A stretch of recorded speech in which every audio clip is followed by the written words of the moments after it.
Hello dear students. Now since we have completed the explanation part of chapter 3 as well as the index exercise, now we'll move to the exercise part. Okay. So let's see the first question of your exercise.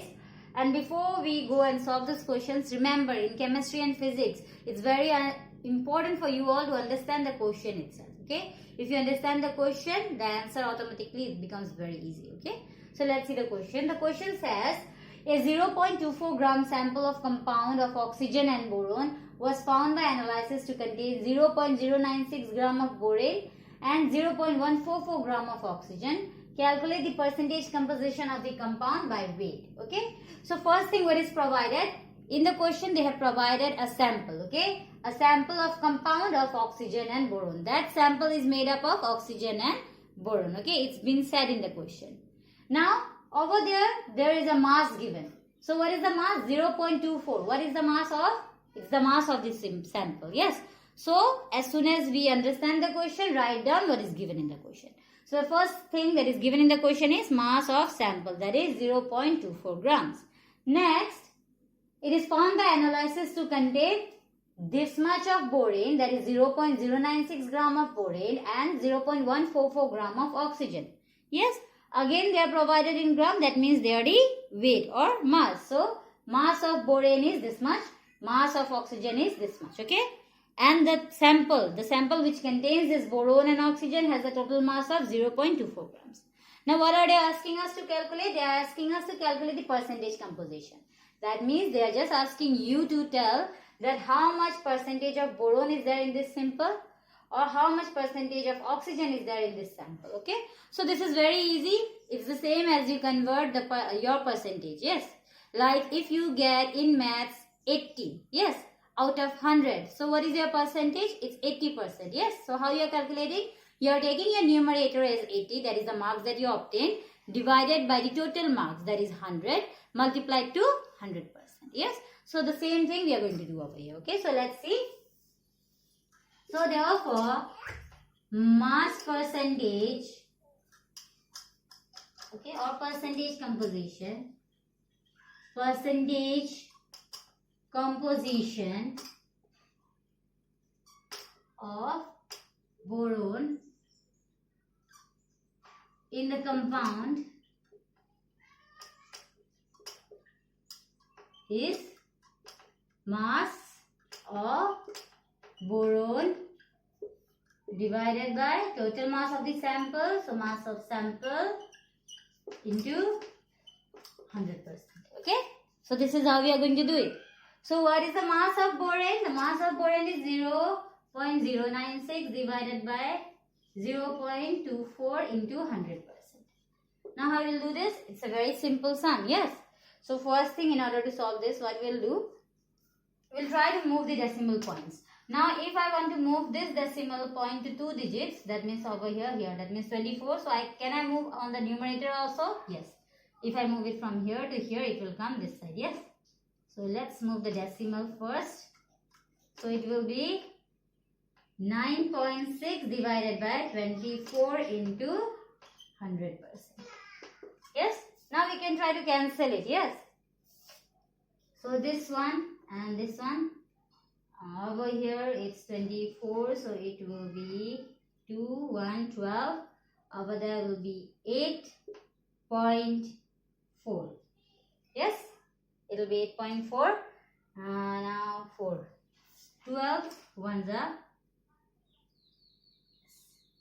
12, 0.4. Yes, 12 fours is 48.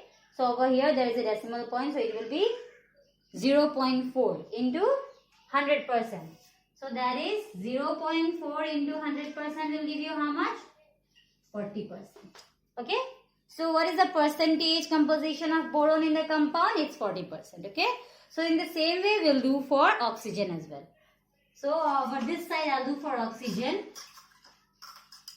Okay. So therefore percentage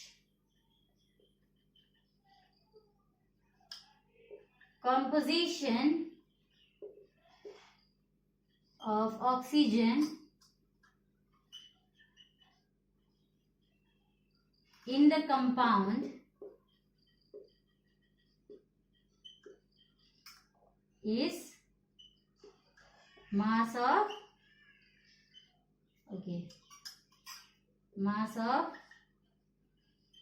oxygen divided by mass of sample into 100%. Okay, so same thing. Mass of oxygen is 0.144, downside is 0.24 into 100%. Yes? So it will be 14.4 divided by 24 into 100%. Yes? Now, if you want to cancel it, we'll be cancelling from 2. If you cancel, it will be 2, 1. This side will be 7.2. Yes? So 72. Again, it's 12 6 72. So it will be 0.6. So 0.6 multiplied to 100% will give you 60%. Okay? So this is how we have solved question number 1. So students, here is the second question. When 3 grams of carbon is burned in 8 gram of oxygen, 11 gram of carbon dioxide produced. Okay. So this is the first thing provided in the question. So what they are saying, when 3 grams of carbon is burnt in 8 gram of oxygen, that means carbon plus oxygen gives you what? Carbon dioxide. What is the weight? How many grams of carbon? This is 3 grams of carbon. Okay. And how many grams of oxygen? That is 8 grams of oxygen. Yes. And both of them, they combine or they burn together to give us 11 grams of carbon dioxide. Yes. Now, what does the question says? The question is asking what mass of carbon dioxide will be formed when 3 grams of carbon is burned in 50 gram of oxygen. Okay. Which law of chemical combination will govern your answer? Now, this is very simple. Law of constant proportion. I told you law of constant proportion means whatever mass or whatever quantity of that chemical substance is given to you, it will always have the same constant proportion. So over here, this is the constant proportion that has been mentioned to us. That means in order to get our carbon dioxide, whatever mass you want, okay, they should have a constant proportion of 3 by 8, okay. They should have a constant proportion of 3:8. That means if there is 3 grams of carbon, you need at least 3 grams of oxygen in order to get your product. Yes. Now in the question, what they are asking, what mass of carbon dioxide will be formed when 3 grams of carbon is burnt? Again, the same amount. Yes, they are saying only 3 grams of carbon will be burnt. In how much oxygen? 50 grams. So for 3 grams, 8 grams of oxygen is required. Yes. But in the question, they are giving us 50 grams. So, don't get confused. If 3 grams of carbon needs 8 grams of oxygen, it will need that much only. The excess amount will be left. So, even 3 grams of carbon will again give us 11 grams of carbon dioxide. Okay, so write down the answer. That is 3 grams of carbon reacts with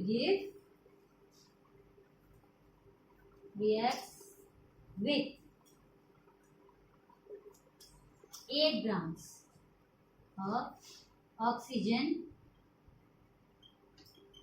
to give 11 grams of carbon dioxide.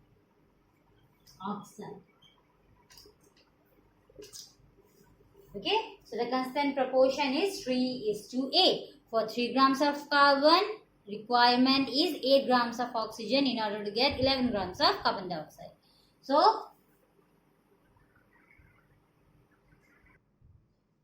students, as I told you, 3 grams need 8 grams of oxygen. So in the wording also I have written that. Now if 3 grams of carbon is burned in 50 grams of oxygen, according to the given reaction that has been provided in the question, only 3 grams of carbon will need only 8 grams of oxygen. Yes, that means 3 will combine with the 8 grams to give you 11 grams of carbon dioxide. The rest, that means the remaining, that is 50 minus 8, 42 grams of oxygen will be left unreacted. Okay, so for this also, my answer will be 11 grams of carbon dioxide. And this answer is governed by the law of constant proportion.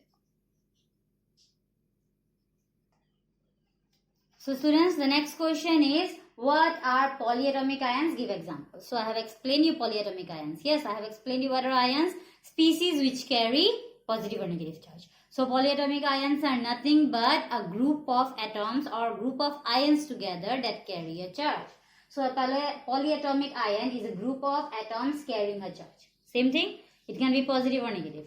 And examples, I am giving ammonium ion and hydroxide ion. Okay, so note down this answer. Now students, question number 4. Write the chemical formula of the following. I want you all to do it by yourself. Okay. Question number 4. I want you all to do it by yourself. Right after this, I'll go to question number 5. So students, here is the question number 5. Give the names of the elements present in the following. So the first one is quicklime. So this is the common name of a chemical substance. Okay. And in order to know the elements present in them, we need to know the formula. So the formula, your answer will be, write down answer, chemical formula of quicklime is CaO. Okay, CaO, chemical name is calcium oxide. So therefore the elements are, now you know the formula. So from the formula you can write the elements. So the elements are calcium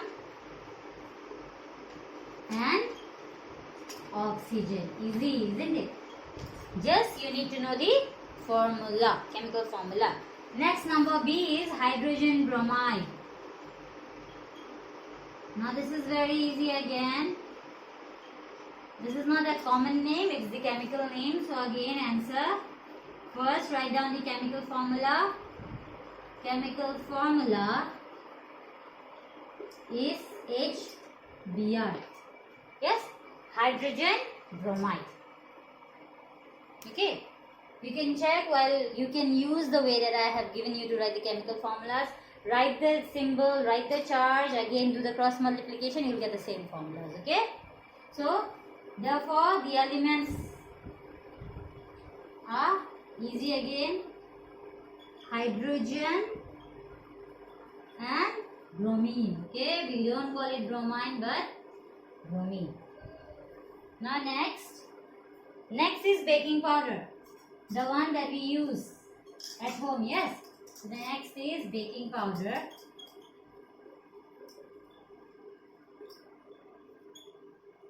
So over here it should be chemical formula. We change this answer.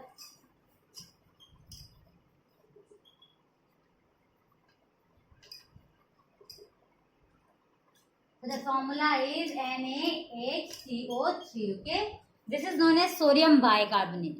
The chemical name, if you want to note it down, just note it down. Okay, sodium bicarbonate. Now what are the elements? The elements are sodium. Remember to write the name of the elements in words. Sodium, hydrogen, another one is carbon and oxygen. Okay. Now the fourth one. Okay, let me write it again. The fourth one is number D.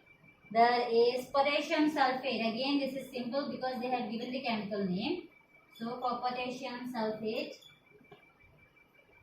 chemical formula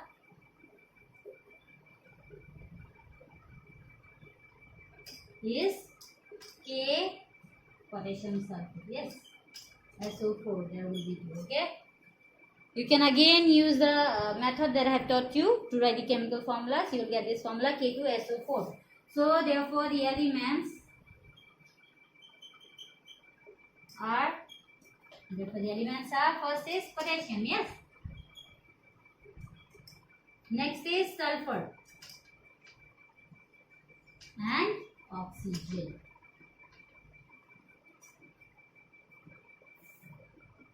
Okay. So with this we are done with question number 5. Now I ask you to do question number 4. Write down the chemical formulas. Next, question number 6 is also to calculate the molar mass of the following substances. So you have to find out the molecular mass. But in over here they are writing molar mass. Yes. So make sure to write the unit as gram. Okay, not as U but as gram. I'll show you one, and the rest I want you all to do it by yourself. Okay. So let me show you. For question number 6, okay, I am showing one and I want you all to do the rest by yourself. So number 6, number A, that is ethine. Ethine's formula is C2H2. Yes. So how you will find out the molar mass? Exactly the same way we do for molecular mass. But over here the unit should not be U, it should be G. Okay. So it will be 2 into atomic mass of carbon plus 2 into atomic mass